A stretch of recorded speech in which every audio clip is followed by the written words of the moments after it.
Bonjour à toutes, moi c'est Marion, les marionnettes sur les réseaux, et ça faisait un moment que je voulais me lancer dans l'exercice du podcast.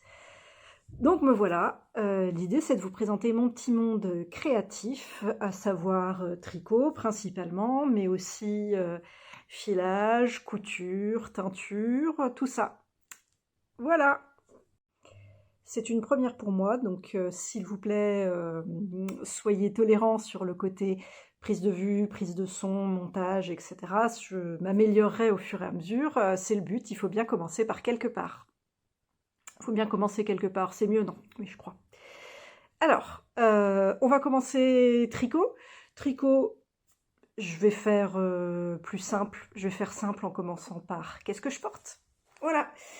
Aujourd'hui, je porte le t-shirt Amourette de La Case Avant. Alors, La Case Avant, c'est une designeuse, c'est Hélène, une designeuse que j'adore. Ses patrons, ils sont toujours, il y a toujours une touche d'originalité un peu forte, que ce soit dans la construction, dans le point, etc.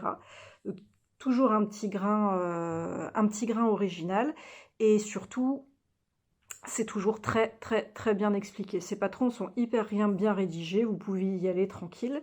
Et là notamment, vous voyez, il y a un montage un peu particulier où on commence par le dos, la partie du dos. Vous avez des manches qui sont construites comme ça, et ensuite on relève toute la partie horizontale là pour pouvoir continuer en tube. Ça rend un t-shirt qui est hyper confortable. Là, les emmanchures, c'est top pour l'été notamment. On supporte on supporte très bien de le porter. Alors moi, il est fait en laine à chaussettes. Après moi, l'été, je supporte quand même facilement la laine fingering. Ça dépend, vous, de votre sensibilité. Et les fils que j'ai utilisés, alors, là et là, donc mes deux couleurs un petit peu plus pleines, c'est issu d'un calendrier chaussettes de Madame Guillotine. Et la couleur un peu plus bariolée, c'est un ancien écheveau de Eline Hélène, il me semble. Voilà, j'ai trouvé que les trois allaient très très bien ensemble. Et le gros avantage, c'est que en faisant, c'est qu'il tenait dans 200 grammes pour ma taille. Ma taille, je fais 95 de tour de poitrine, donc en général, ça fait des tailles standards intermédiaires, et donc il tient dans exactement deux écheveaux. Là, j'avais 50 grammes et 100 grammes. Il a tenu pile poil là-dedans. J'avais très peu de reste. Il faudrait que j'en refasse un autre quand même, que ce soit éventuellement sans rayures, je sais pas. J'aime bien. D'un point de vue projet terminé, je vais vous présenter deux petits projets que j'ai terminés récemment. D'abord, ceci, mon petit pull à bouillotte. Ça faisait des années qu'il fallait que je m'en fasse un. J'en avais déjà fait pour offrir, et malgré ça, j'avais toujours ma bouillotte plastique dans le lit tous les soirs pour me réchauffer les pieds. Alors, parlons bouillotte. Pour moi, c'est un élément de confort qui est totalement sous-coté. Une bouillotte, on est d'accord, c'est tout simple. Moi, en plus, je m'embête pas, je mets l'eau du chauffe-eau dessus. Donc, on a une eau à 60-70 degrés, comme ça, aucun risque de brûlure, nickel. Je le mets dans mon lit avant d'aller prendre ma douche. Et du coup, quand je sors de ma douche et que je me glisse sous ma couette, elle est déjà toute chaude, toute tiède. C'est génial. J'adore. Je crois que j'aurais du mal à m'en passer maintenant pour dormir. Bon, voilà, chacun ses problèmes. Comment j'ai fait? J'ai utilisé une recette. Alors, recette, non, c'est un vrai patron, mais il est tellement simple qu'on parle de recette. Je vous mets le lien ici à côté. Je vous mets l'image ici à côté. C'est censé être en déca. Moi, plutôt que d'utiliser un fil déca, pour ce genre de choses, j'utilise mes restes. Et sur une idée de Emma, Tricolibri, j'utilise un fil qui ne change pas. Donc là, c'était un reste d'alpaca de Drops qui est en bleu foncé. Et je fais des rayures avec des petits restes. Donc là, j'ai réuni tous mes restes dans les tons bleu, gris, avec un petit peps, une petite touche de peps ici. Donc mes restes, soit je vais jusqu'au bout quand c'est des mini-restes, soit du coup je fais des rayures de 4 ans, mais bon, voilà. Je trouve que j'aime beaucoup le rendu. Ça fait quelque chose de varié, mais en même temps le fait de garder quelque chose un fil uni, ça fait un fil directeur et ça fait pas trop scrappy. Enfin voilà, moi j'aime beaucoup. Je pense que, et puis en plus c'est hyper rapide en déca. Je pense que j'en ferai d'autres pour offrir parce que c'est un petit cadeau sympa pour les gens qui aiment bien les bouillottes. Hein. Sinon, évidemment, il est possible qu'on vous regarde bizarrement. Mais moi, je trouve ça hyper sympa. Et le rendu est sympa. Et on peut utiliser ces restes, même les tout petits. Bon après, le problème, c'est qu'on a un petit peu tendance à garder tous les restes, y compris les micro-restes. Est-ce vraiment une bonne idée? Bon, après je les utilise, hein, mais on ne sait jamais comment je vais pouvoir l'utiliser. Bon, voilà. Autre petit projet terminé. Chaussettes. Chaussettes pour monsieur. Alors moi, j'ai de la chance d'avoir un homme qui ne chausse que du 41. Du 41-42, donc c'est assez pratique. Pour faire des chaussettes qui ne lui prennent pas des heures. Et en plus, il aime bien quand les tiges sont pas très hautes. Alors, ces chaussettes-là, en plus, j'ai triché. On a fait un tube avec mon amie Françoise Tulipe et Bégonia, qui a une machine Hawkpick. C'est génial. Et en plus, elle nous laisse l'utiliser. Donc on a fait toute une série de tubes.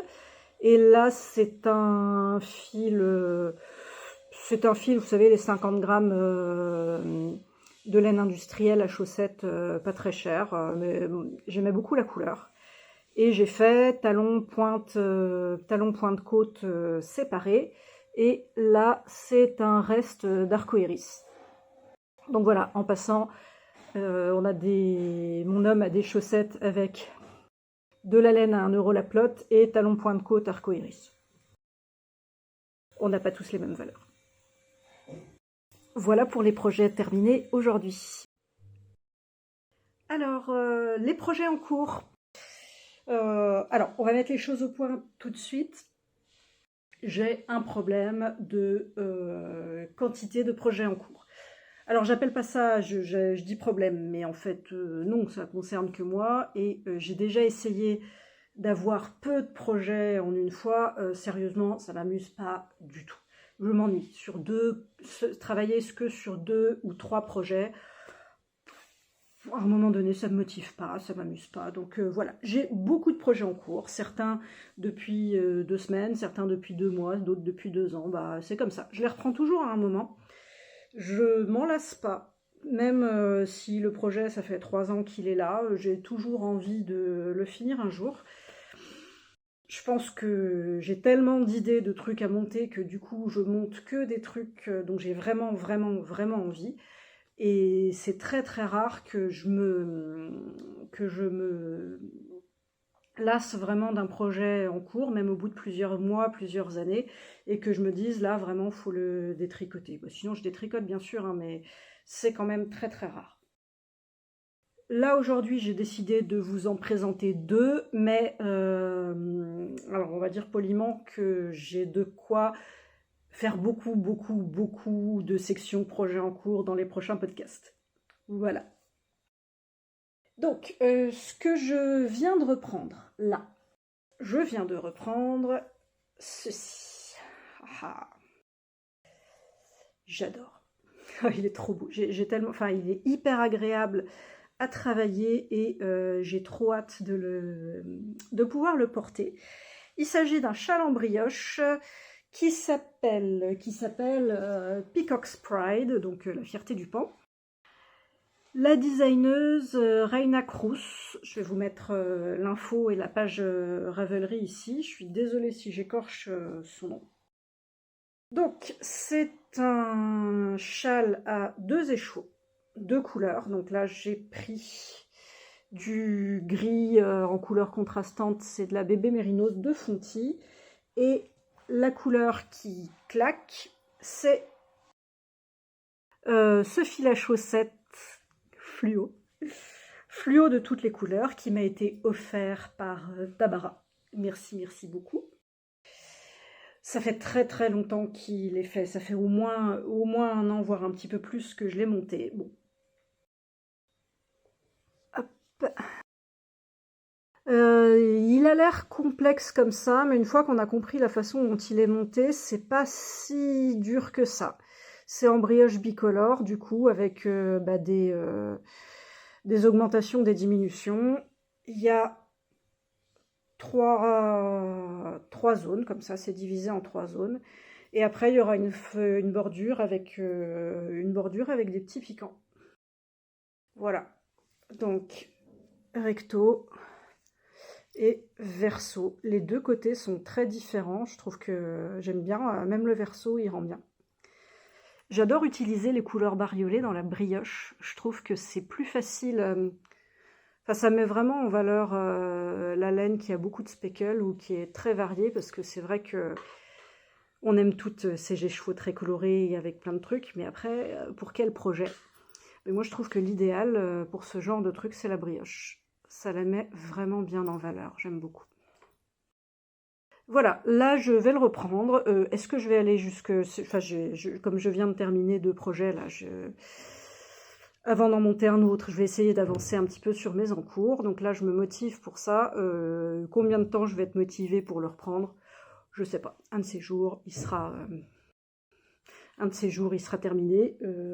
Est-ce que c'est dans les semaines à venir? L'avenir nous le dira. Ah, je peux vous parler aussi du sac dans lequel il est rangé, enfin de la pochette dans laquelle il est rangé. Parce que ouais, j'ai quand même aussi un gros kiff sur les sacs à projet. Je couds depuis maintenant 25 ans. Ouais, ça fait mal quand on compte. Donc je couds depuis 25 ans et je couds de tout, hein, les vêtements, tout ça, mais j'aime beaucoup les pochettes et les sacs. Et là, j'avais fait une pochette. Alors d'abord, j'adore ce coton. C'était du Dashwood, je crois, acheté chez Sur un fil Orsay. Sur un fil Orsay, oui, ça faudra que je vous en parle. Voilà, c'est ma principale fournisseur. Coucou Céline. Et là, il y a une... Je sais pas si vous allez voir, il y a une petite subtilité. J'avais fait un matelassage à la main avec un petit fil doré. Voilà, j'aime beaucoup le rendu. Je l'aime beaucoup, cette pochette. Elle commence à être bien trop petite pour le sac. Il faudrait que je fasse un petit changement et le mettre dans une autre, maison. Voilà.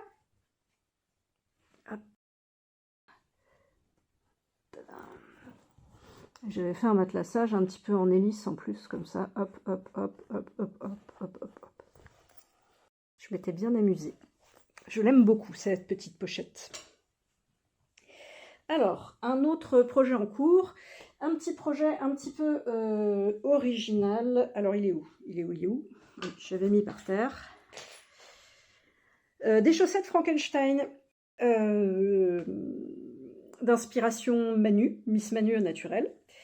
J'avais fait des chaussettes pour mon homme encore. Bon, alors, rassurez-vous, je parle beaucoup de chaussettes pour mon homme, mais principalement, habituellement, je fais des chaussettes pour moi. Je suis une tricoteuse plutôt très très égoïste. Le sujet, c'est que je commence à en avoir vraiment beaucoup de paires. Bon, il est temps de m'occuper, enfin surtout de pas non plus remplir à fond le tiroir qui est déjà bien plein. Et mon homme met beaucoup de chaussettes en laine, il aime énormément. Donc ce serait quand même bien de continuer à lui en faire d'autres. Et là, alors je cherchais la chaussette d'origine. Voilà. Ces chaussettes-là, Je lui avais fait il y a plusieurs années, je crois même que c'est la première paire de chaussettes que je lui avais fait, et c'est lui qui m'avait offert la laine. C'est une laine autorayante d'une teinturière qui ne teint plus, c'était les Jolies de Milly. Et là, alors je l'ai pas mal raccommodé déjà. Vous voyez, il y a des patchs. Moi j'aime bien faire les patchs en fluo. Je trouve ça fun. Lui aussi il aime bien. Bon, sauf que là, il y a un moment, je crois qu'il faut savoir dire stop. C'est plus possible. Là, vous voyez, bon, sauf que moi, je suis sentimentale de l'objet. Et c'est des chaussettes, je crois que c'est la première paire que je lui ai faite. J'aime beaucoup cette laine. En plus, c'est une laine qu'il m'avait offert. C'est la première fois qu'il m'a offert de la laine, tout ça. Enfin voilà, trop mignon. Et je me suis dit que je vais faire comme Miss Manu au naturel, là, qui a fait des chaussettes Frankenstein à son papa, c'est-à-dire qu'elle a enlevé, elle a récupéré dans les chaussettes les parties qui étaient encore saines, et elle a construit, elle a remplacé les parties qui étaient abîmées. Bon, là, je crois que ça va être difficile c'est trop difficile de récupérer toute la partie pied qui est vraiment trop usée. Mais par contre, il y a des choses à faire sur la tige. Là, là c'est pas de l'usure, je pense qu'il y a une petite bête qui est venue croquer par là, mais du coup, bon bah c'est réparé quoi. Et donc, qu'est-ce que j'ai fait? J'ai enlevé, bah d'ailleurs j'ai toujours là la partie à jeter, j'ai enlevé la partie du bas, qui partira alors à la poubelle ou en rembourrage quelconque.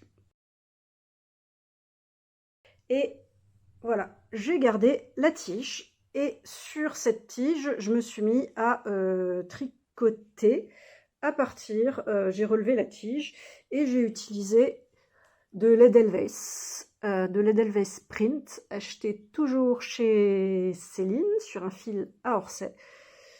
Alors là, dans le retour écran, je trouve les tons très très différents, c'est-à-dire que celle-là, vous la voyez beaucoup plus bleutée que là. Alors qu'en fait, en vrai, les deux tons sont très très proches. Alors, on voit que c'est pas le même fil, hein, mais franchement, en vrai, ça passe. Et puis ça me fait plaisir de lui reconstruire des chaussettes en gardant cette partie-là qui a une valeur sentimentale et puis qui est toute douce. Voilà, alors je pourrais faire un podcast de 7, 8, 9, 10 heures sur les projets en cours. Donc là, pour ce coup-ci, on va s'arrêter là. Et en plus, on va s'arrêter là pour le tricot, aujourd'hui. On passe quoi à la teinture? Ouais, teinture, c'est bien. Je vais chercher ce que je veux vous montrer. Alors, la teinture. Ça fait quelques années que je m'amuse à teindre de la laine. Alors, de façon totalement artisanale et à la pop-up, hein, je suis pas du tout une grande spécialiste. Je note aucune recette. Enfin bon, voilà, c'est plutôt en mode le pudding à l'arsenic, quoi. Et je suis tombée dans la marmite des autorayants il y a quelques mois. Et je kiffe. Je kiffe. Je m'amuse énormément sur les autorayants. Petit exemple de ce que je fais. Alors celles-ci, elles sont déjà tricotées. C'est des chaussettes à moi. Hop, voilà. Je m'étais beaucoup amusée. J'aime bien les coloris qui pètent. Et là, c'était pareil. C'était un essai de teinture. C'était un essai de teinture bleue que j'avais conservé sur un mini, et que du coup j'ai associé avec ça. Voilà. Du coup, j'ai réitéré et qu'est-ce que j'ai fait récemment? Alors, là, récemment, j'avais fait celui-là qui est sur le même style, là, sauf qu'à la place du gris, j'ai mis un marron plus beige, j'ai mis deux marrons, un foncé, un clair, voilà. J'ai même fait le mini qui va avec. Qu'est-ce que j'ai fait d'autre? Dans les tons, oula, vous voyez très saturé, c'est un poil plus doux en vrai. Hop, dans les orange, jaune, rouge. En vrai, il y a deux roses, il y a un orange très foncé et un rouge. Bon, mes couleurs, elles sont pas elles sont peut-être pas suffisamment séparées. Bon, voilà, je teste, j'apprends. Mais j'aime bien le global. Et toujours comme les couleurs qui claquent. Voilà, là c'était dans l'inspiration du moment K-pop Demon Hunter. Avec un vert qui claque, turquoise, violet, tout ça. Voilà, c'était mes délires du moment. Et je pense qu'il y en aura plein, il y en aura pas mal vous en verrez pas mal passer dans les semaines à venir, parce que c'est vrai que ça m'amuse beaucoup quand j'ai des inspirations de couleurs comme ça, de tenter des autorayants. Alors les autorayants, moi je les fais sur 4 couleurs.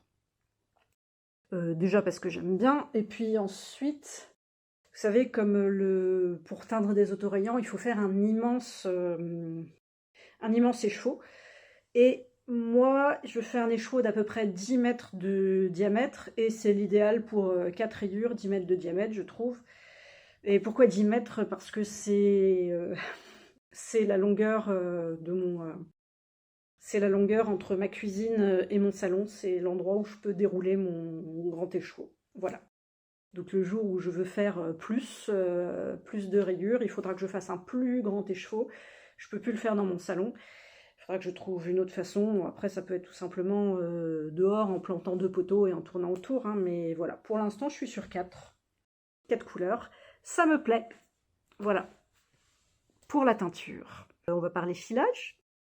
Je file régulièrement, j'aime beaucoup ça. Après, il y a des grandes périodes où je file pas, mais bon, en général, on y revient assez vite. Je file sur un rouet Kiwi, voilà, le Kiwi 2, vous savez, de Ashford. Voilà. C'est pas très malin. Et j'ai un petit rouet électronique aussi qui est très très pratique pour les tricoter, qui marche pas mal. Mais c'est vrai que sur le rouet en bois traditionnel, je trouve ça hyper sympa. Là, qu'est-ce que je suis en train de terminer? Je suis sur le retors d'une fibre de Lily sur un fil. Attendez, je vais vous montrer. Là. Je suis en train de tout emmêler, tout démonter. Bref. On sent la fille qui maîtrise le podcast, n'est-ce pas? Ça s'améliorera, vous inquiétez pas. Ou pas. Ah! C'est emmêlé. Essayer d'éviter de tout casser. Vous êtes content de voir cette séquence de qualité, n'est-ce pas? Alors bon, je vais arrêter de m'acharner et je vais démonter la bobine. Alors, je suis... Ouais, bah même comme ça fonctionne pas des masses. Je suis sur... On voit pas très très bien. Là, c'est pas mal. Sur une fibre de Lily sur un fil. Alors, Lily sur un fil, j'adore ce qu'elle fait. C'est une teinturière qui teint laine et fibre, qui fait des box géniales. Et je trouve qu'elle est très très forte en coloris, sur tous les coloris qui sont ni du faux uni, ni du coloris à speckle, c'est-à-dire des trucs entre les deux, qui passent très très bien comme un uni, mais qui rajoutent vraiment une touche de subtilité. Voilà, je la trouve très très forte là-dessus, j'aime beaucoup les coloris qu'elle fait. Je ne peux que vous la recommander son travail, je vous mettrai le lien en description. Et puis, elle teint super bien, elle teint pas mal la fibre. Et là, c'était le coloris Balade automnale sur BFL. Alors, le BFL, c'est hyper sympa à filer. La fibre, elle est ni trop longue ni trop courte, ce qui rend les choses beaucoup plus faciles à manipuler. En général, ça se file hyper vite et on arrive à avoir un truc assez régulier, parce que vraiment ouais, la fibre passe bien, bloque pas, casse pas. Donc là, vous voyez, on voit pas très très bien. Je vous montrerai quand elle sera... je vous la montrerai quand elle sera séchée, et mise en échaud et séchée. J'aime beaucoup ce qu'elle fait. Et du coup, les prochains projets, transition. Mes prochains projets, on va commencer par les prochains projets filage. Alors pareil, j'ai pas mal de stocks de tresses à filer qui attendent. La prochaine, j'hésite. Il y a celle-ci qui est toujours de Lily sur un fil. C'était dans son calendrier de l'Avent. Alors elle fait un calendrier de l'Avent fibre, c'est génial.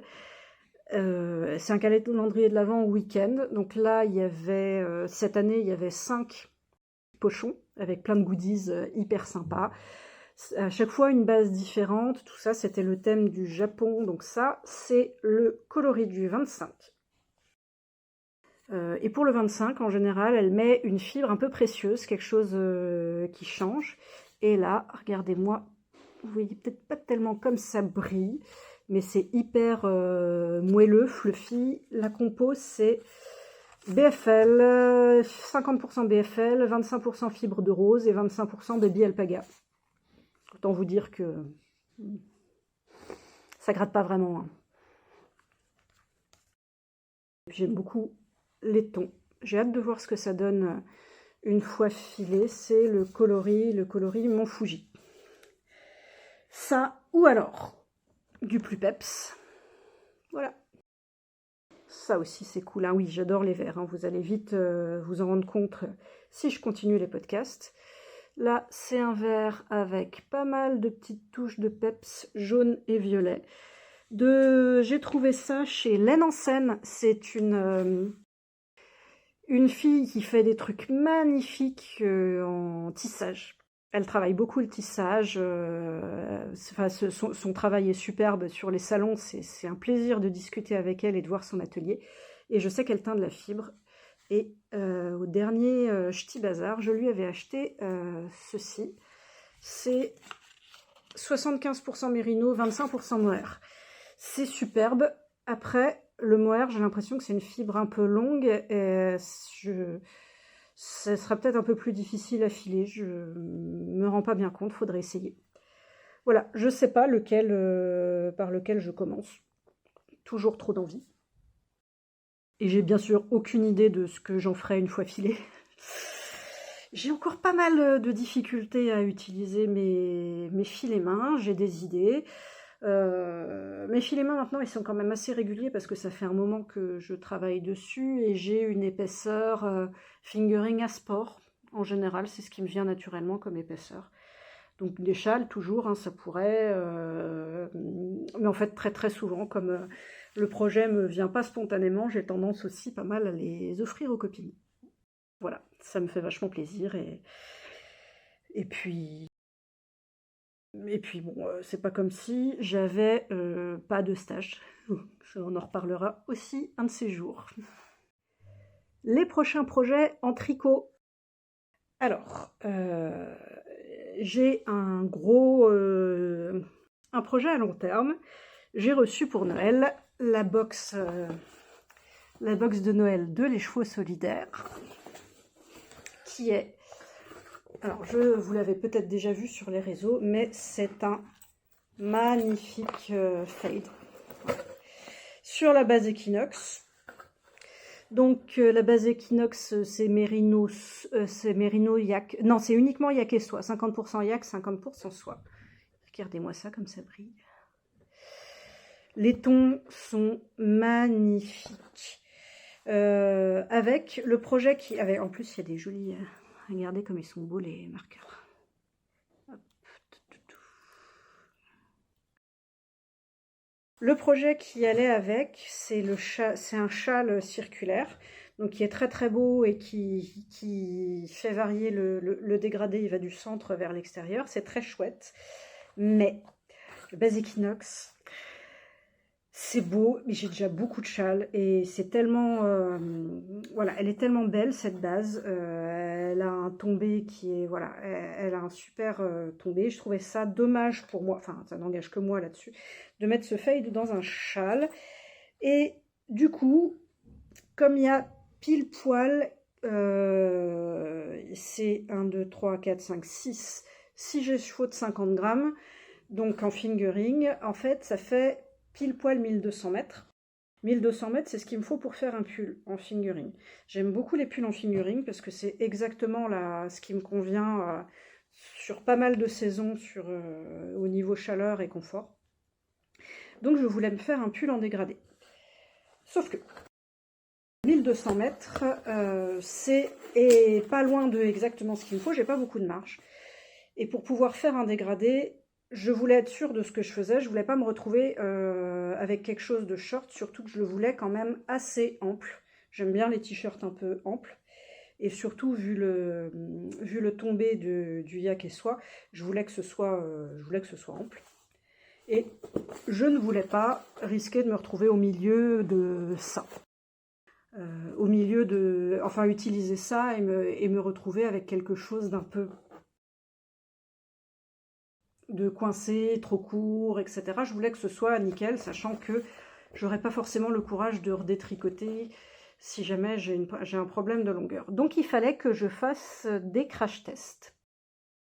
Après, bon, crash test, c'était... Enfin, la réflexion allait un peu plus loin, c'est que j'adore le concept du t-shirt dégradé, j'adore les t-shirts en fingering. Je me dis que si jamais j'ai ma recette de base pour un dégradé de t-shirt en fingering, bah, je pourrais faire utiliser tous mes écheveaux, utiliser des écheveaux solitaires et avoir des couleurs ultra fun, des trucs de teinturière vraiment où je m'éclate. Donc pourquoi pas creuser à fond le projet et faire un truc bien ficelé pour avoir mon modèle de t-shirt en fingering. Donc l'idée, je voulais un t-shirt manche longue, avec possibilité de le faire en manche courte évidemment, en fingering, en jersey en vert pour bien mêler le dégradé. J'ai pas trouvé ce qui me convenait, j'ai trouvé des choses comme ça mais plus en déca. Donc je me suis dit que j'allais faire mon truc moi-même, en prenant un modèle de t-shirt raglan. Je voulais que ce soit raglan pour pouvoir faire le dégradé correctement sur le haut et pas me retrouver avec des manches qui allaient casser le dégradé. Que j'aurais fait en jersey en vert, enfin un t-shirt n'importe lequel, j'aurais pu le faire en envers et puis faire une chouette ligne de raglan, etc. Je voulais d'abord avoir mon modèle de t-shirt. Là, j'ai fait un test. J'ai fait un test pour l'ampleur. J'ai fait un test pour avoir le bon modèle, la bonne ampleur qui me plaise, etc. Je vous le montrerai la prochaine fois parce que là, il est juste là-bas derrière. Il n'a pas fini de sécher.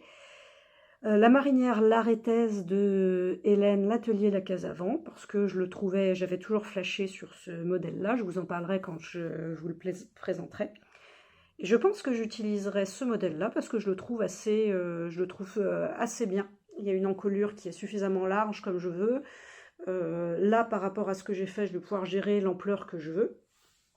Et pour faire un crash test, alors crash test de luxe, hein, je vais essayer de faire un dégradé. Et pour être sûr que mon crash test il fonctionne, je vais faire un dégradé sur 4 couleurs où je pèserai bien précisément. Comme ça, je saurai exactement quelle... quantité de fil j'aurais besoin pour telle partie, telle partie, telle partie, et je pourrais refaire mes calculs pour avoir pour 6 couleurs.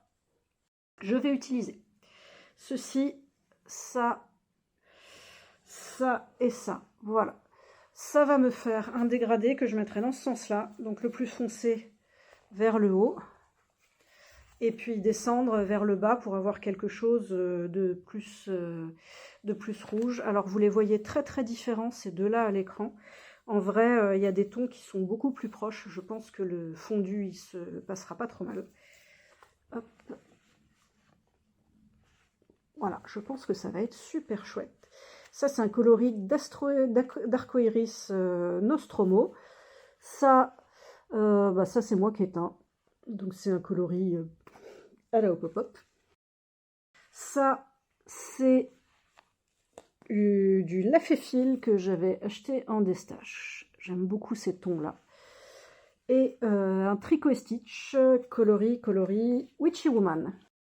Voilà, donc là c'est le prochain projet. Mon modèle est validé. Je vais juste le faire en jersey en vert au lieu de jersey classique comme le fait Hélène.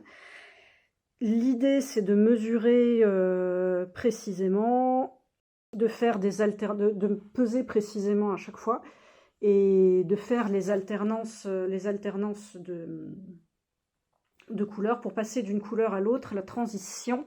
Je pense que je prendrai la transition du Sorel. Le Sorel, donc, qui est un pull DK en jersey en vert, où il y a une très chouette transition de dégradé entre les couleurs. Donc il donne Woolen Pine donne une alternance couleur A, couleur B, etc. Je pense que je prendrai cette alternance-là. Je vous parlerai peut-être un peu plus en détail de ce projet-là si ça vous intéresse. Au fur et à mesure, j'espère qu'il n'y aura pas trop de loupés, mais dans un sens, bon, pas trop de risques, hein, dans le pire des cas, ça fait un dégradé qui n'est pas exceptionnel, mais les couleurs sont superbes, donc ça devrait faire l'affaire. Voilà, j'arrive à la fin de ce que je voulais vous dire pour aujourd'hui. J'espère que ça s'est bien passé pour vous, que je parle vite, que je parle pas trop vite et que j'ai pas trop de tics de langage. Je pense que je vais m'en rendre compte au montage. Et je vous dis à une prochaine fois, j'espère. Tricotez bien!